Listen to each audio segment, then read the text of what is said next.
শুভ সন্ধ্যা বন্ধুরা, আপনাদের সকলকেই আমার চ্যানেল প্রচেষ্টায় রেবায় স্বাগত। আজ প্রচেষ্টায় রেবার নিবেদন কবিগুরু রবীন্দ্রনাথ ঠাকুরের লেখা অপরিচিতা।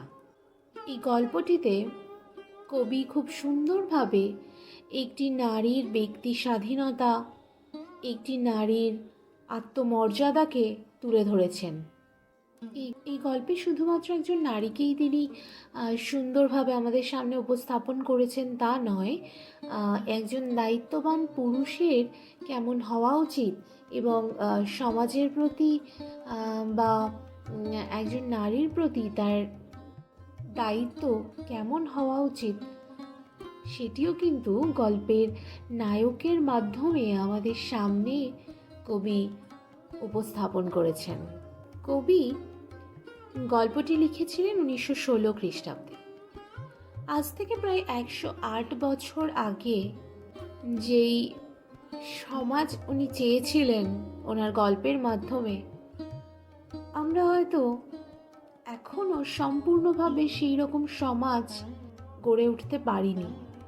কিছুটা অবশ্যই পেরেছি, কিন্তু সম্পূর্ণটা বোধহয় পারিনি। আসুন তাহলে শুরু করা যাক আজকের গল্প অপরিচিতা।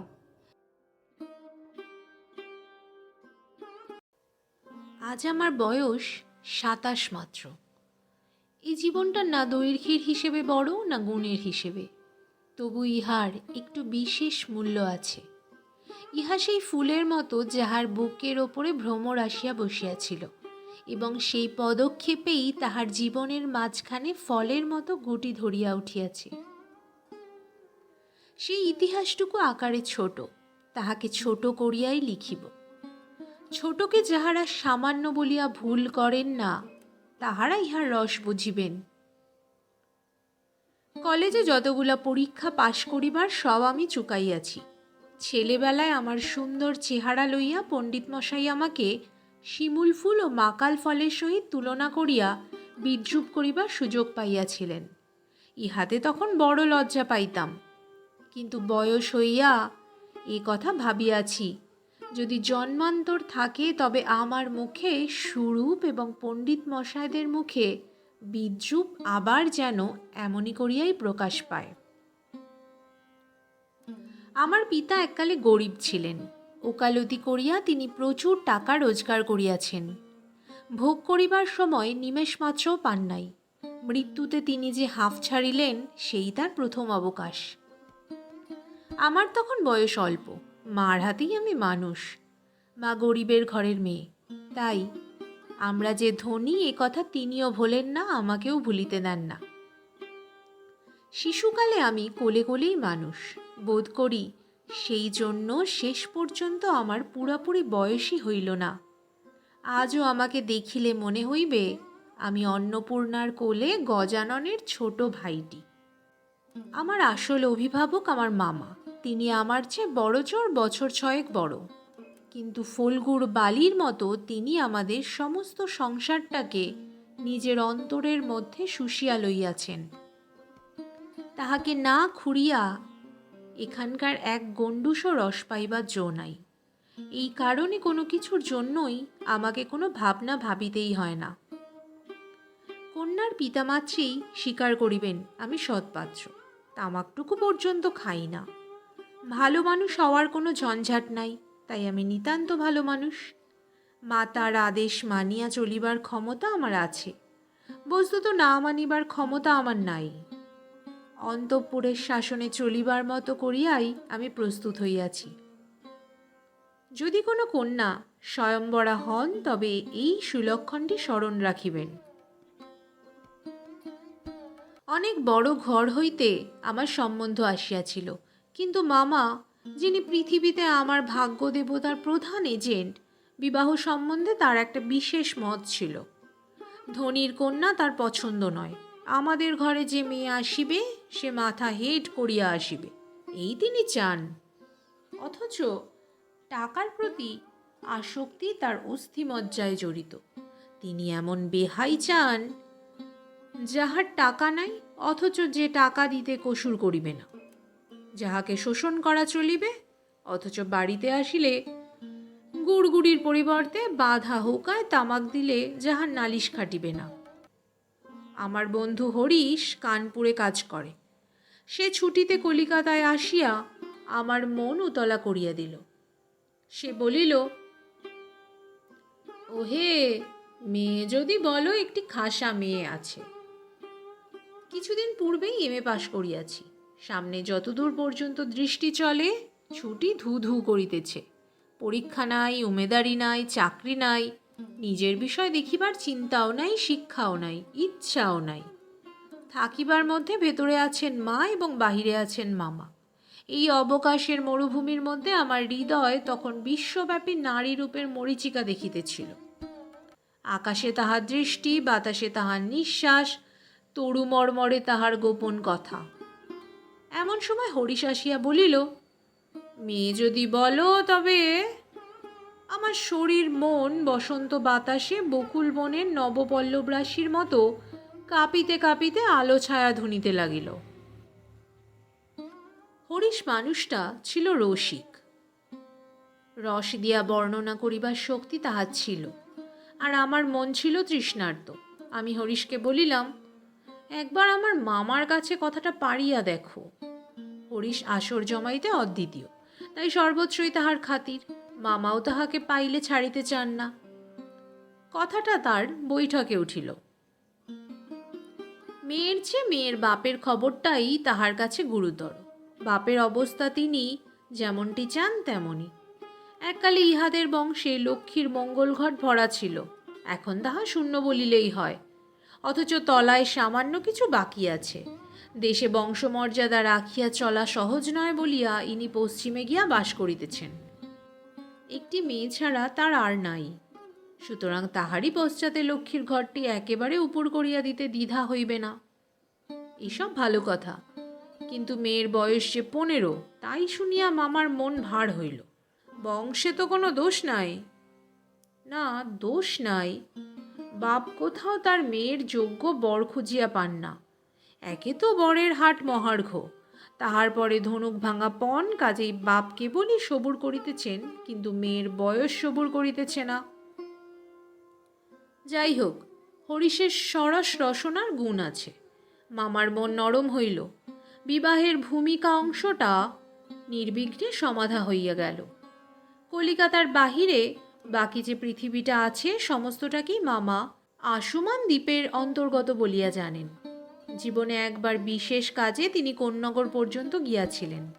মামা যদি মনু হইতেন তবে তিনি হাবড়ার পুল পার হওয়াটাকে তাহার সংহিতায় একেবারে নিষেধ করিয়া দিতেন। মনের মধ্যে ইচ্ছে ছিল নিজের চোখে মেয়ে দেখিয়া আসিব। সাহস করিয়া প্রস্তাব করিতে পারিলাম না। কন্যাকে আশীর্বাদ করিবার জন্য যাহাকে পাঠানো হইল সে আমাদের বিনু দাদা, আমার পিস্তুত ভাই। তাহার মত, রুচি এবং দক্ষতার পরে আমি 16 আনা নির্ভর করিতে পারি। বিনুদা ফিরিয়া আসিয়া বলিলেন, মন্দ নয় হে, খাঁটি সোনা বটে। বিনুদাদার ভাষাটা অত্যন্ত আট। যেখানে আমরা বলি চমৎকার, সেখানে তিনি বলেন চলনসই। অতএব বুঝিলাম আমার ভাগ্যে প্রজাপতির সঙ্গে পঞ্চস্বরের কোনো বিরোধ নাই। বলা বাহুল্য, বিবাহ উপলক্ষে কন্যাপক্ষকেই কলিকাতায় আসিতে হইল। কন্যার পিতা শম্ভুনাথ বাবু হরিশকে কত বিশ্বাস করেন তাহার প্রমাণ এই যে বিবাহের 3 দিন পূর্বে তিনি আমাকে প্রথম চক্ষে দেখেন এবং আশীর্বাদ করিয়া যান। বয়স তার 40-এর কিছু এপারে বা ওপারে। চুল কাঁচা, গোফে পাক ধরিতে আরম্ভ করিয়াছে মাত্র। সুপুরুষ বটে। ভিড়ের মধ্যে দেখিলে সকলের আগে তার ওপর চোখ পড়িবার মতো চেহারা। আশা করি আমাকে দেখিয়া তিনি খুশি হইয়াছিলেন। বোঝা শক্ত, কেননা তিনি বড়ই চুপচাপ। যে দুটি একটি কথা বলেন যেন তাহাতে পুরা জোর দিয়া বলেন না। মামার মুখ তখন অনর্গল ছুটিতেছিল। ধন মানে আমাদের স্থান যে শহরের কারো চেয়ে কম নয়, সেইটাকেই তিনি নানা প্রসঙ্গে প্রচার করিতেছিলেন। শম্ভুনাথবাবু এই কথায় একেবারে যোগই দিলেন না। কোন ফাঁকে একটা হু বা হা কিছুই শোনা গেল না। আমি হইলে দমিয়া যাইতাম, কিন্তু মামাকে দমানো শক্ত। তিনি শম্ভুনাথ বাবুর চুপচাপ ভাব দেখিয়া ভাবিলেন, লোকটা নিতান্ত নির্জীব, একেবারে তেজ নাই। বেহাই সম্প্রদায়ের আর যাই থাক, তেজ থাকাটা দোষের। অতএব মামা মনে মনে খুশি হইলেন। শম্ভুনাথবাবু যখন উঠিলেন তখন মামা সংক্ষেপে ওপর হইতেই তাকে বিদায় করিলেন, গাড়িতে তুলিয়া দিতে গেলেন না। পণ সম্বন্ধে দুই পক্ষে পাকাপাকি কথা ঠিক হইয়া গিয়াছিল। মামা নিজেকে অসামান্য চতুর বলিয়াই অভিমান করিয়া থাকেন। কথাবার্তায় কোথাও তিনি কিছু ফাঁক রাখেন নাই। টাকার অঙ্ক তো স্থির ছিলই, তারপরে গহনা কত ভরির এবং সোনা কত দরের হইবে সেও একেবারে বাঁধাবাঁধি হইয়া গিয়াছিল। আমি নিজে এ সমস্ত কথার মধ্যে ছিলাম না, জানিতাম না। দেনা পাওনা কি স্থির হইল। মনে জানিতাম এই স্থূল অংশটাও বিবাহের একটা প্রধান অংশ, এবং সে অংশের ভার যাহার উপরে তিনি এক কড়াও ঠকিবেন না। বস্তুত আশ্চর্য পাকা লোক বলিয়া মামা আমাদের সমস্ত সংসারের প্রধান গর্বের সামগ্রী। যেখানে আমাদের কোনো সম্বন্ধ আছে সেখানে সর্বত্রই তিনি বুদ্ধির লড়াইয়ে জিতিবেন, এই একেবারে ধরা কথা। এজন্য আমাদের অভাব না থাকিলেও এবং অন্য পক্ষের অভাব কঠিন হইলেও জিতিব। আমাদের সংসারের এই যে ইহাতে যে বাঁচুক আর যে মরুক। গায়ে হলুদ অসম্ভব রকম ধুম করিয়া গেল। বাহক এত গেল যে তাহার আদমশুমারি করিতে হইলে কেরানি রাখিতে হয়। তাহাদিগকে বিদায় করিতে অপরপক্ষকে যে নাকাল হইতে হইবে সেই কথা স্মরণ করিয়া মামার সঙ্গে মা একযোগে বিস্তর হাসিলেন। ব্যান্ড, বাঁশি, শখের কনসার্ট প্রভৃতি, যেখানে যত প্রকার উচ্চ শব্দ আছে সমস্ত একসঙ্গে মিশাইয়া বর্বর কোলাহলের মত্ত হস্তি দ্বারা সঙ্গীত সরস্বতীর পদ্মবন দলিত বিদলিত করিয়া আমি তো বিবাহ বাড়িতে গিয়া উঠিলাম। আংটিতে, হাড়েতে, জড়ি জহরতে আমার শরীর যেন গহনার দোকান নিলামে চড়িয়াছে বলিয়া বোধ হইল। তাহাদের ভাবি জামাইয়ের মূল্য কত সেটা যেন কতক পরিমাণে সর্বাঙ্গে স্পষ্ট করিয়া লিখিয়া ভাবি শ্বশুরের সঙ্গে মোকাবিলা করিতে চলিয়াছিলাম। মামা বিবাহ বাড়িতে ঢুকিয়া খুশি হইলেন না। একে তো উঠানটাতে বরযাত্রীদের জায়গা সংকুলান হওয়াই শক্ত, তাহার পরে সমস্ত আয়োজন নিতান্ত মধ্যম রকমের। ইহার পরে শম্ভুনাথ বাবুর ব্যবহারটাও নেহাত ঠান্ডা, তার বিনয়টা অজস্র নয়, মুখে তো কথাই নাই। কোমরে চাদর বাঁধা, গলা ভাঙা, টাক পড়া, মিশকালো এবং বিপুল শরীর, তার উপর একটি উকিল বন্ধু যদি নিয়ত হাত জোর করিয়া মাথা হেলাইয়া নম্রতা স্মিত হাস্যে ও গদগদ বচনে কনসার্ট পার্টির করতাল বাজিয়ে হইতে শুরু করিয়া বরকর্তাদের প্রত্যেককে বারবার প্রচুর রূপে অভিষিক্ত করিয়া না দিতেন, তবে গোড়াতেই একটা এসপার ওসপার হইত। আমি সভায় বসিবার কিছুক্ষণ পরেই মামা শম্ভুনাথ বাবুকে পাশের ঘরে ডাকিয়া লইয়া গেলেন। কি কথা হইল জানি না, কিছুক্ষণ পরেই শম্ভুনাথ বাবু আমাকে আসিয়া বলিলেন, বাবাজি, একবার এই দিকে আসতে হচ্ছে। ব্যাপারখানা এই, সকলেরই না হোক, কিন্তু কোনো কোনো মানুষের জীবনের একটা কিছু লক্ষ্য থাকে। মামার একমাত্র লক্ষ্য ছিল তিনি কোনো মতেই কারো কাছে ঠকিবেন না। তার ভয় তার বেয়াই তাকে গহনায় ফাঁকি দিতে পারেন। বিবাহ কার্য শেষ হইয়া গেলে সে ফাঁকির আর প্রতিকার চলিবে না। বাড়ি ভাড়া, সওগাত, লোকবিদায় প্রভৃতি সম্বন্ধে যেরকম টানাটানির পরিচয় পাওয়া গেছে, তাহাতে মামা ঠিক করিয়াছিলেন দেওয়া থোয়া সম্বন্ধে এ লোকটির শুধু মুখের কথার ওপর ভরসা করা চলিবে না। সেই জন্য বাড়ির শ্যাকরাকে শুদ্ধ সঙ্গে আনিয়াছিলেন। পাশের ঘরে গিয়া দেখিলাম মামা এক তক্ত বসে এবং শ্যাকরা তাহার দাড়িপাল্লা, কোষ্ঠী পাথর প্রভৃতি লইয়া মেঝে বসিয়া আছে। শম্ভুনাথ বাবু আমাকে বলিলেন, তোমার মামা বলিতেছেন বিবাহের কাজ শুরু হইবার আগেই তিনি কনের সমস্ত গহনা যাচাই করিয়া দেখিবেন। ইহাতে তুমি কি বলো? আমি মাথা হেঁট করিয়া চুপ করিয়া রহিলাম। মামা বলিলেন, ও আবার কি বলিবে? আমি যাহা বলিব তাই হইবে। শম্ভুনাথবাবু আমার দিকে চাহিয়া কহিলেন, সেই কথা তবে ঠিক? উনি যা বলিবেন তাই হইবে? এ সম্বন্ধে তোমার কিছুই বলিবার নাই? আমি একটা ঘাড় নাড়ার ইঙ্গিত জানাইলাম, এসব কথায় আমার সম্পূর্ণ অনধিকার। আচ্ছা, তবে বসো, মেয়ের গা হইতে সমস্ত গহনা খুলিয়া আনিতেছি। এই বলিয়া তিনি উঠিলেন। মামা বলিলেন, অনুপম এখানে কি করিবে? ও সভায় গিয়া বসুক। শম্ভুনাথ বলিলেন, না, সভায় নয়, এখানেই বসিতে হইবে। কিছুকাল পরে তিনি একখানা গামছায় বাঁধা গহনা আনিয়া তক্তপোষের ওপর মেলিয়া ধরিলেন। সমস্তই তাহার পিতামহীদের আমলের গহনা, হাল ফ্যাশনে সূক্ষ্ম কাজ নয়, যেমন মোটা তেমনি ভারী। শ্যাকরা গহনা হাতে তুলিয়া লইয়া বলিল, এ আর কি দেখিব, ইহাতে খাদ নাই, এমন সোনা এখনকার দিনে ব্যবহারই হয় না।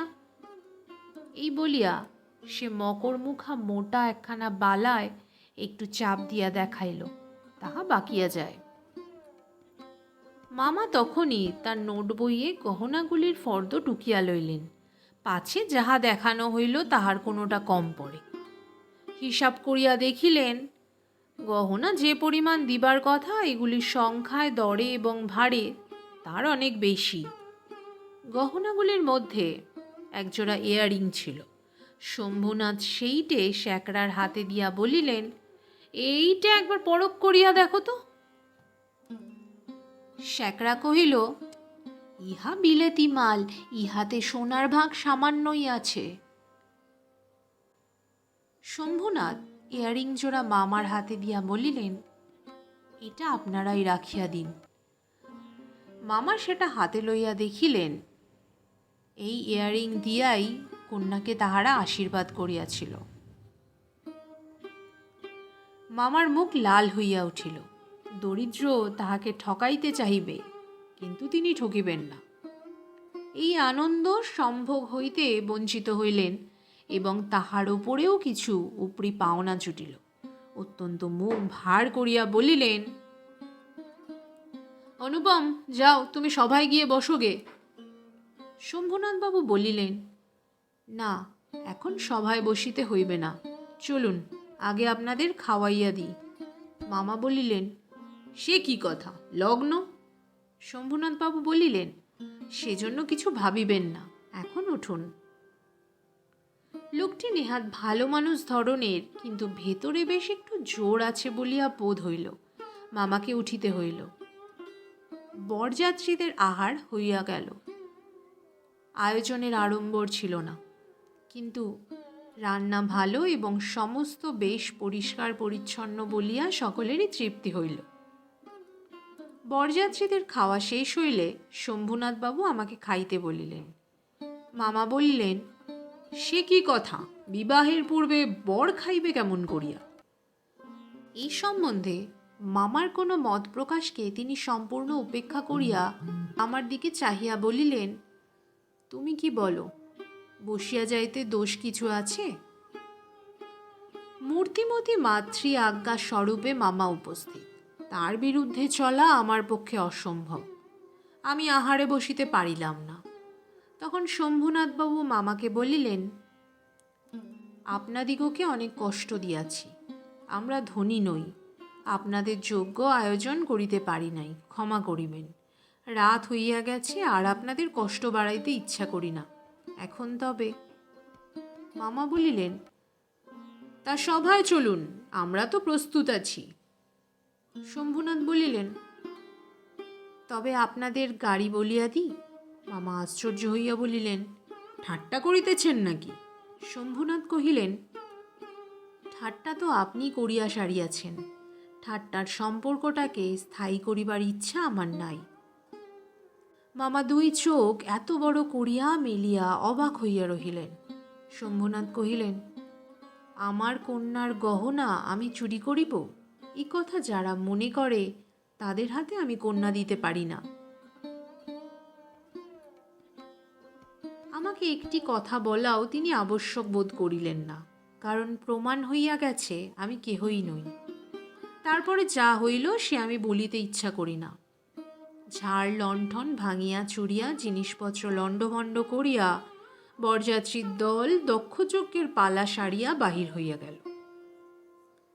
বাড়ি ফিরিবার সময় ব্যান্ড, রসনচকি ও কনসার্ট একসঙ্গে বাজিল না, এবং অভ্রের ঝাড়গুলো আকাশের তারার ওপর আপনাদের কর্তব্যের বরাত দিয়া কোথায় যে মহানির্বাণ লাভ করিল সন্ধান পাওয়া গেল না।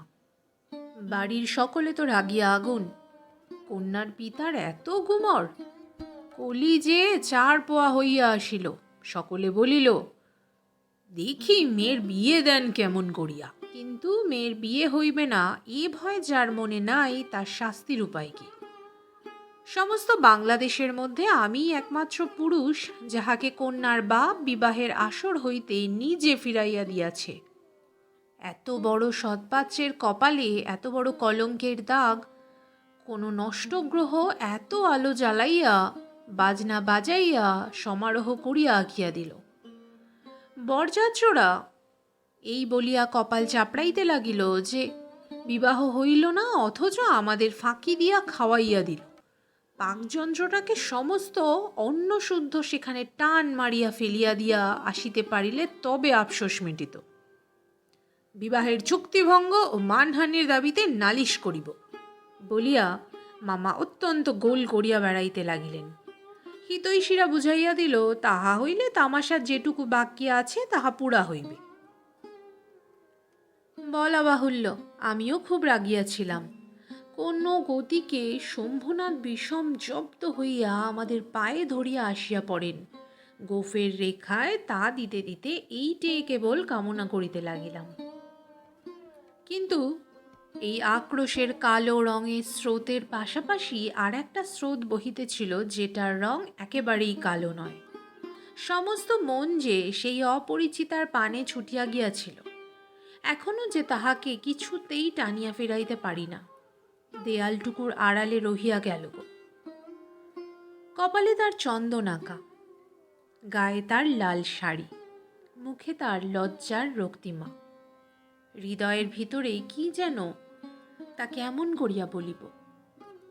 আমার কল্পলোকের কল্পলতাটি বসন্তের সমস্ত ফুলের ভার আমাকে নিবেদন করিয়া দিবার জন্য নত হইয়া পড়িয়াছিল। হাওয়া আসে, গন্ধ পাই, পাতার শব্দ শুনি, কেবল আর একটি মাত্র পা ফেলার অপেক্ষা। এখন সময়ে সেই এক পদক্ষেপের দূরত্বটুকু এক মুহূর্তে অসীম হইয়া উঠিল। এতদিন যে প্রতি সন্ধ্যায় আমি বিনুদার বাড়িতে গিয়া তাহাকে অস্থির করিয়া তুলিয়াছিলাম, বিনুদার বর্ণনার ভাষা অত্যন্ত সংকীর্ণ বলিয়াই তার প্রত্যেক কথাটি স্ফুলিঙ্গের মতো আমার মনের মাঝখানে আগুন জ্বালিয়া দিয়াছিল। বুঝিয়াছিলাম মেয়েটির রূপ বড় আশ্চর্য, কিন্তু না দেখিলাম তাহাকে চোখে, না দেখিলাম তার ছবি, সমস্তই অস্পষ্ট হইয়া রহিল। বাহিরে তো সে ধরা দিলই না, তাহাকে মনেও আনিতে পারিলাম না। এই জন্য মন সেদিনকার সেই বিবাহ সভায় দেয়ালটার বাহিরে ভূতের মতো দীর্ঘ নিঃশ্বাস ফেলিয়া বেড়াইতে লাগিল। হরিশের কাছে শুনিয়াছি মেয়েটিকে আমার ফটোগ্রাফ দেখানো হইয়াছিল, পছন্দ করিয়াছে বই কি। না করিবার তো কোনো কারণ নাই। আমার মন বলে সে ছবি তার কোনো একটি বাক্সের মধ্যে লুকানো আছে। একলা ঘরে দরজা বন্ধ করিয়া এক একদিন নিরালা দুপুরবেলায় সে কি সেটি খুলিয়া দেখে না? যখন ঝুঁকিয়া পড়িয়া দেখে, তখন ছবিটির ওপরে কি তার মুখের 2 ধার দিয়া এলো চুল আসিয়া পড়ে না? হঠাৎ বাহিরে কারো পায়ের শব্দ পাইলে সে কি তাড়াতাড়ি তার সুগন্ধ আঁচলের মধ্যে ছবিটিকে লুকাইয়া ফেলে না? দিন যায়, 1 বৎসর গেল। মামা তো লজ্জায় বিবাহ সম্বন্ধের কথা তুলিতেই পারেন না। মার ইচ্ছা ছিল আমার অপমানের কথা যখন সমাজের লোকে ভুলিয়া যাইবে, তখন বিবাহের চেষ্টা দেখিবেন। এদিকে আমি শুনিলাম সে মেয়ের নাকি ভালো পাত্র জুটিয়াছিল, কিন্তু সে পণ করিয়াছে, বিবাহ করিবে না। শুনিয়া আমার মন পুলকের আবেশে ভরিয়া গেল। আমি কল্পনায় দেখিতে লাগিলাম সে ভালো করিয়া খায় না। সন্ধ্যা হইয়া আসে, সে চুল বাঁধিতে ভুলিয়া যায়। তার বাপ তার মুখের পানে চান আর ভাবেন, আমার মেয়ে দিনে দিনে এমন হইয়া যাইতেছে কেন। হঠাৎ কোনোদিন তার ঘরে আসিয়া দেখেন মেয়ের দুই চক্ষু জলে ভরা। জিজ্ঞাসা করেন, মা তোর কি হয়েছে আমাকে বল। মেয়ে তাড়াতাড়ি চোখের জল মুছিয়া বলে, কই কিছুই তো হয়নি। বাপের এক মেয়ে যে বড় আদরের মেয়ে। যখন অনাবৃষ্টির দিনের ফুলের কুড়িটির মতো মেয়ে একেবারে বিমর্ষ হইয়া পড়িয়াছে, তখন বাপের প্রাণে আর সহিল না। তখন অভিমান ভাসাইয়া দিয়া তিনি ছুটিয়া আসিলেন আমাদের দ্বারে। তারপরে মনের মধ্যে সেই যে কালো রঙের ধারাটি বহিয়াছে, সে যেন কালো সাপের মতো রূপ ধরিয়া ফোঁস করিয়া উঠিল। সে বলিল, বেশ তো, আর একবার বিবাহের আসর সাজানো হোক, আলো জ্বলুক, দেশ বিদেশের লোকের নিমন্ত্রণ হোক, তারপরে তুমি বরের টোপর পায়ে দলিয়া বলবল লইয়া সভা ছাড়িয়া চলিয়া এসো। কিন্তু যে ধারাটি চোখের জলের মতো শুভ্র, সে রাজহংসের রূপ ধরিয়া বলিল, যেমন করিয়া আমি একদিন দময়ন্তীর পুষ্পবনে গিয়াছিলাম, তেমনি করিয়া আমাকে একবার উড়িয়া যাইতে দাও। আমি বিরোহিণীর কানে কানে একবার সুখের খবরটা দিয়া আসি গে। তারপরে দুঃখের রাত পোহাইল। নববর্ষার জল পড়িল, ম্লান ফুলটি মুখ তুলিল। এবারে সেই দেয়ালটার বাহিরে রহিল সমস্ত পৃথিবীর আর সবাই, আর ভিতরে প্রবেশ করিল একটি মাত্র মানুষ। তারপরে আমার কথাটি ফুরাল। কিন্তু কথা এমন করিয়া ফুরাইল না। যেখানে আসিয়া তাহা অফুরান হইয়াছে, সেখানকার বিবরণ একটুখানি বলিয়া আমার এ লেখা শেষ করিয়া দিই। মাকে লইয়া তীর্থে চলিয়াছিলাম। আমার ওপরেই ভার ছিল, কারণ মামা এবারেও হাবড়ার পুল পার হন নাই। রেলগাড়িতে ঘুমাইতেছিলাম। ঝাঁকানি খাইতে খাইতে মাথার মধ্যে নানা প্রকার এলোমেলো স্বপ্নের ঝুমঝুমি বাজিতেছিল। হঠাৎ একটা কোন স্টেশনে জাগিয়া উঠিলাম। আলোতে অন্ধকারে মেশা সেও এক স্বপ্ন। কেবল আকাশের তারাগুলি চিরপরিচিত, আর সবই অজানা অস্পষ্ট। স্টেশনে দ্বীপ কয়টা খাড়া হইয়া দাঁড়াইয়া আলো ধরিয়া এই পৃথিবীর যে কত অচেনা এবং যাহা চারিদিকে তাহা যে কতই বহু দূরে, তাহাই দেখাইয়া দিতেছে। গাড়ির মধ্যে মা ঘুমাইতেছেন। আলোর নিচে সবুজ পর্দা টানা। তোরঙ্গ, বাক্স, জিনিসপত্র সমস্তই কে কার ঘাড়ে এলোমেলো হইয়া রহিয়াছে।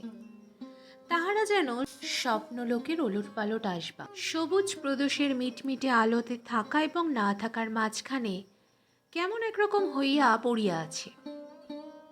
এমন সময়ে সে অদ্ভুত পৃথিবীর অদ্ভুত রাত্রে কে বলিয়া উঠিল, শিগগির চলে আয়, এই গাড়িতে জায়গা আছে। মনে হইল যেন গান শুনিলাম। বাঙালি মেয়ের গলায় বাংলা কথা যে কি মধুর, তাহা এমনই করিয়া অসময়ে অজায়গায় আচমকা শুনিলে তবে সম্পূর্ণ বুঝিতে পারা যায়। কিন্তু এই গলাটিকে কেবলমাত্র মেয়ের গলা বলিয়া একটা শ্রেণীযুক্ত করিয়া দেওয়া চলে না। এ কেবল একটি মানুষের গলা, শুনিলেই মন বলিয়া ওঠে, এমন তো আর শুনি নাই। চিরকাল গলার স্বর আমার কাছে বড় সত্য। রূপ জিনিসটি বড় কম নয়, কিন্তু মানুষের মধ্যে যাহা অন্তরতম এবং অনির্বচনীয়, আমার মনে হয় কণ্ঠস্বর যেন তারই চেহারা। আমি তাড়াতাড়ি গাড়ির জানালা খুলিয়া বাহিরে মুখ বাড়াইয়া দিলাম। কিছুই দেখিলাম না। প্ল্যাটফর্মের অন্ধকারে দাঁড়াইয়া গার্ড তাহার একচক্ষু লণ্ঠন নাড়িয়া দিল। গাড়ি চলিল। আমি জানালার কাছে বসিয়া রহিলাম। আমার চোখের সামনে কোনো মূর্তি ছিল না, কিন্তু হৃদয়ের মধ্যে আমি একটি হৃদয়ের রূপ দেখিতে পাইলাম। সে যেন এই তারাময়ী রাত্রির মতো আবৃত করিয়া ধরে, কিন্তু তাহাকে ধরিতে পারা যায় না। ওগো সুর, অচেনা কণ্ঠের সুর, এক নিমেষে তুমি যে আমার চির পরিচয়ের আসনটির ওপরে আসিয়া বসিয়াছ। কি আশ্চর্য পরিপূর্ণ তুমি! চঞ্চল কালের ক্ষুব্ধ হৃদয়ের ওপরে ফুলটির মতো ফুটিয়াছ, অথচ তার ঢেউ লাগিয়া একটি পাপড়িও টলে নাই। অপরিমেয় কোমলতার এতটুকু দাগ পড়ে নাই। গাড়ি লোহার মৃদঙ্গে তাল দিতে দিতে চলিল। আমি মনের মধ্যে গান শুনিতে শুনিতে চলিলাম। তাহার একটি ধোঁয়া। গাড়িতে জায়গা আছে? আছে কি? জায়গা আছে কি? জায়গা যে পাওয়া যায় না, কেউ যে কাকেও চেনে না, অথচ সেই না চেনাটুকু যে কুয়াশা মাত্র, সে যে মায়া। সেটা ছিন্ন হইলেই যে চেনার আর অন্ত নাই। ওগো সুধাময় সুর, যে হৃদয়ের অপরূপ রূপ তুমি, সে কি আমার চিরকালের চেনা নয়? জায়গা আছে, আছে। শীঘ্র আসিতে ডাকিয়াছ, শীঘ্রই আসিয়াছি, এক নিমেষও দেরি করি নাই। রাত্রে ভালো করিয়া ঘুম হইল না। প্রায় প্রতি স্টেশনেই একবার করিয়া মুখ বাড়াইয়া দেখিলাম। ভয় হইতে লাগিল, যাহাকে দেখা হইল না সে পাছে রাত্রেই নামিয়া যায়। পরদিন সকালে একটা বড় স্টেশনে গাড়ি বদল করিতে হইবে। আমাদের ফার্স্ট ক্লাসের টিকিট। মনে আশা ছিল ভিড় হইবে না। নামিয়া দেখি প্ল্যাটফর্মে সাহেবদের আর্দালি দল আসবাবপত্র লইয়া গাড়ির জন্য অপেক্ষা করিতেছে।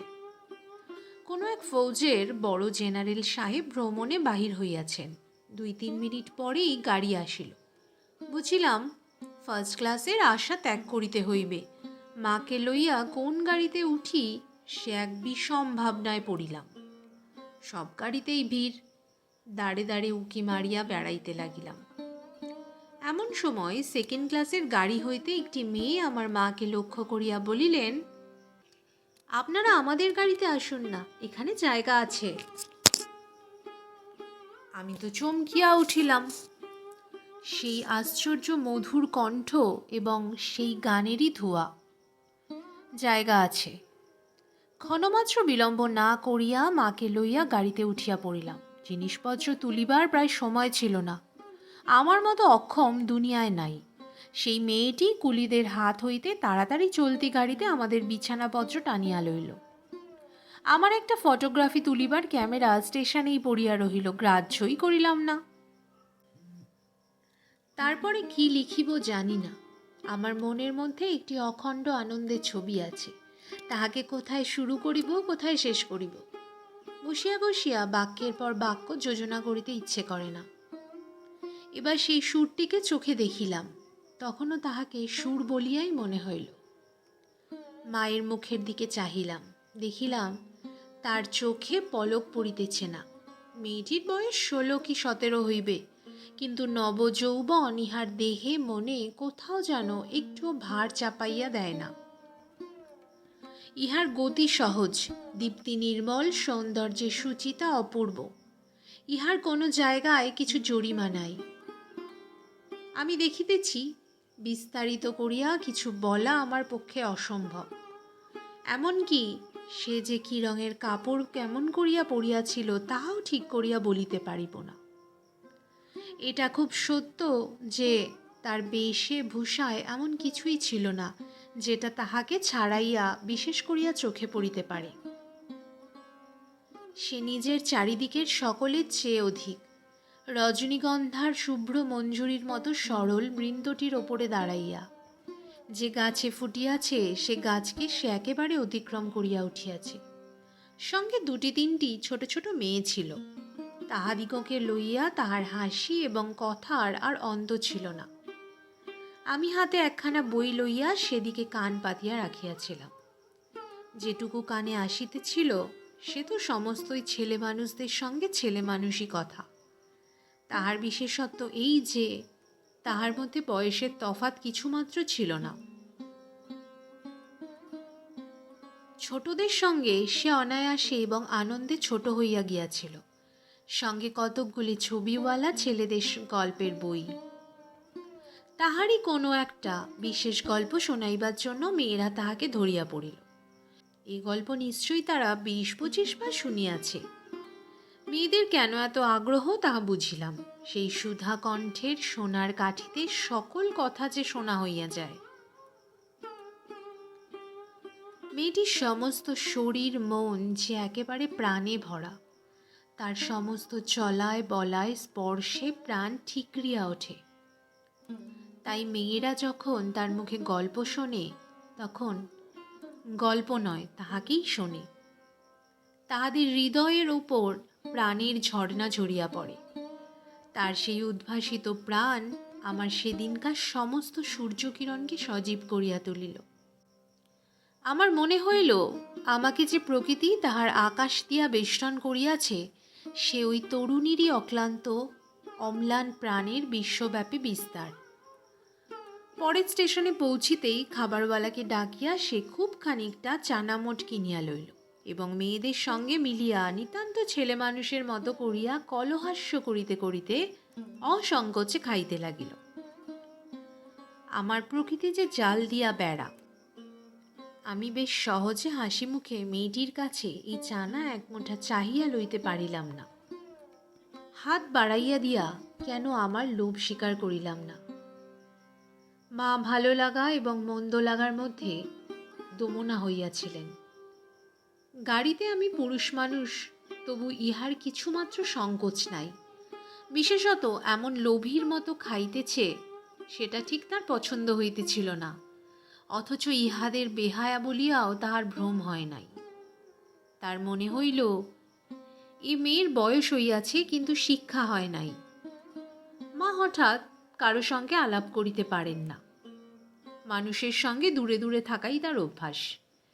এই মেয়েটির পরিচয় লইতে তার খুব ইচ্ছা, কিন্তু স্বাভাবিক বাধা কাটাইয়া উঠিতে পারিতেছিলেন না। এমন সময় গাড়ি একটা বড় স্টেশনে আসিয়া থামিল। সেই জেনারেল সাহেবের একদল অনুষঙ্গী এই স্টেশন হইতে উঠিবার উদ্যোগ করিতেছে। গাড়িতে কোথাও জায়গা নাই। বারবার আমাদের গাড়ির সামনে দিয়া তারা ঘুরিয়া গেল। মা তো ভয়ে আড়ষ্ট, আমিও মনের মধ্যে শান্তি পাইতেছিলাম না।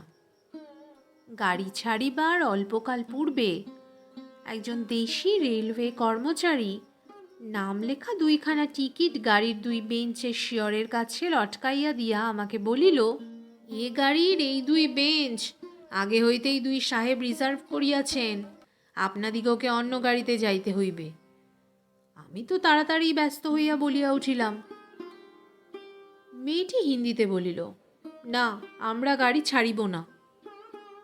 সে লোকটি রোগ করিয়া বলিল, না ছাড়িয়া উপায় নাই। কিন্তু মেয়েটির চলিষ্ণুতার কোনো লক্ষণ না দেখিয়া সে নামিয়া গিয়া ইংরেজ স্টেশন মাস্টারকে ডাকিয়া আনিল। সে আসিয়া আমাকে বলিল, আমি দুঃখিত, কিন্তু শুনিয়া আমি কুলি কুলি করিয়া ডাক ছাড়িতে লাগিলাম। মেয়েটি উঠিয়া 2 চক্ষে অগ্নিবর্ষণ করিয়া বলিল, না, আপনি যাইতে পারিবেন না, যেখানে আছেন বসিয়া থাকুন।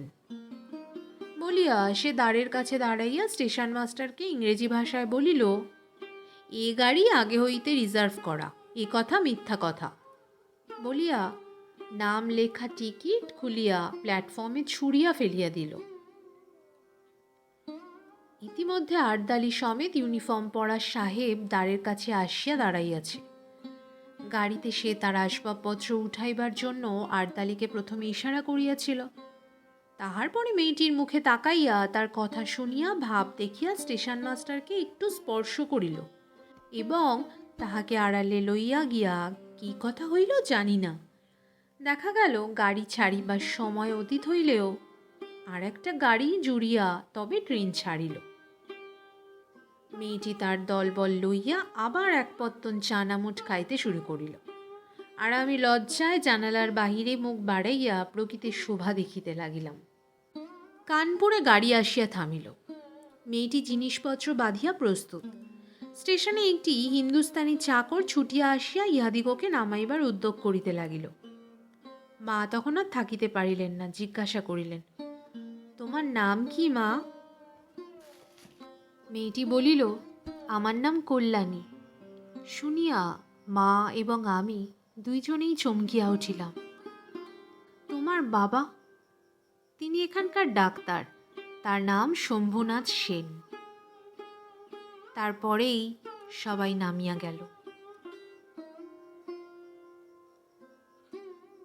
গল্পটির উপসংহার এই যে, মামার নিষেধ অমান্য করিয়া মাতৃআজ্ঞা ঠেলিয়া তারপরে আমি কানপুরে আসিয়াছি।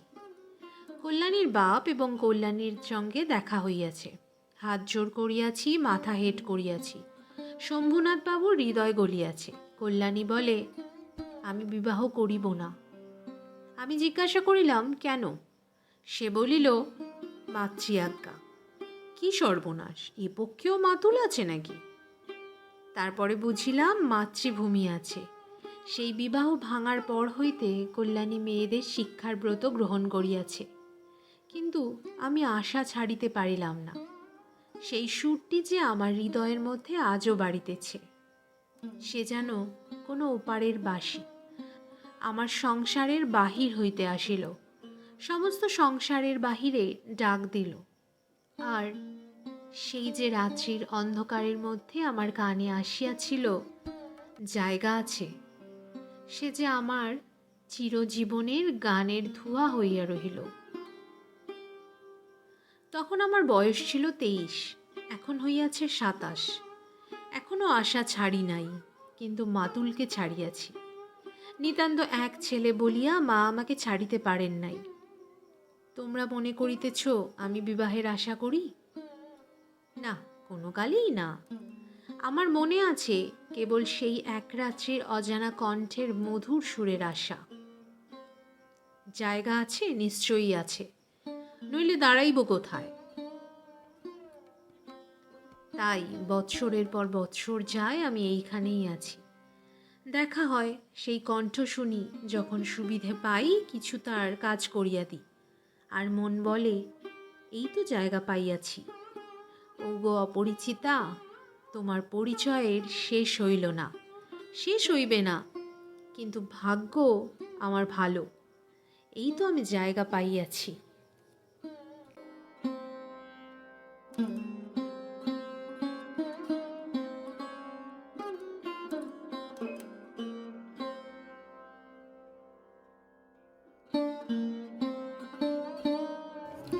শেষ হলো আমার আজকের নিবেদন। আমার উপস্থাপনা যদি আপনাদের ভালো লেগে থাকে তাহলে অবশ্যই একটা লাইক, কমেন্ট, শেয়ার এবং সাবস্ক্রাইব করে দেবেন। আর আমার সাথে থাকার জন্য আপনাদের সকলকে অনেক ধন্যবাদ। সবাই ভালো থাকবেন, সুস্থ থাকবেন এবং অবশ্যই সাথে রাখবেন আমার চ্যানেল প্রচেষ্টায় রেবাকে।